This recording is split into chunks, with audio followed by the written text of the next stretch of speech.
ഈ കേരളത്തിൽ ഞങ്ങൾക്ക് എന്തിൻ്റെ ആവശ്യമായിരുന്നല്ലേ? അവർക്ക് ഇടയിൽ തന്നെ കുത്തിയാൽ പോരായിരുന്ന? അങ്ങനെയാണെന്നുണ്ടെങ്കിൽ ഇപ്പോൾ പിണറായി വിജയൻ 3.0 സർക്കാർ വന്നേനെ. എന്ത് രസമായേനെ.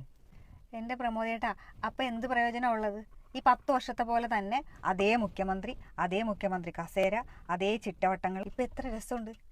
ഇലക്ഷൻ ജയിച്ച അന്നു മുതൽ കേരളത്തിലെ ജനങ്ങൾക്കൊരു എൻജോയ്മെൻ്റാണ്. കേരളത്തിൻ്റെ ചരിത്രത്തിൽ ആദ്യമായിട്ടാണ് നമുക്ക് 3 മുഖ്യമന്ത്രി വരാൻ പോകുന്നത്.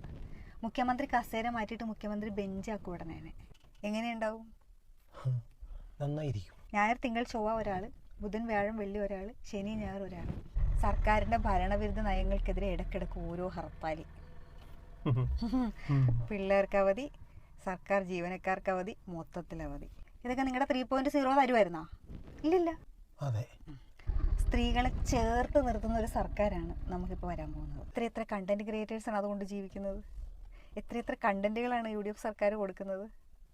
ചുരുക്കി പറഞ്ഞാൽ കേരളം ഇതുവരെ കാണാത്തൊരു ഭരണമായിരിക്കും നടക്കാൻ പോകുന്നത്. ഇനി പറ, കേരളത്തിലെ ജനങ്ങൾ ശരിയായിട്ടല്ലേ കുത്തിയത്? എന്നാലും ഓരെന്നാലും ഇല്ല. ഇപ്പം നിങ്ങൾക്ക് ഇങ്ങനെ വീഡിയോ ചെയ്യാൻ പറ്റിയില്ലേ? Not the point. അതാണ്. ഇനി എത്ര വീഡിയോകളാണ് ചെയ്യാൻ പറ്റുന്നത്?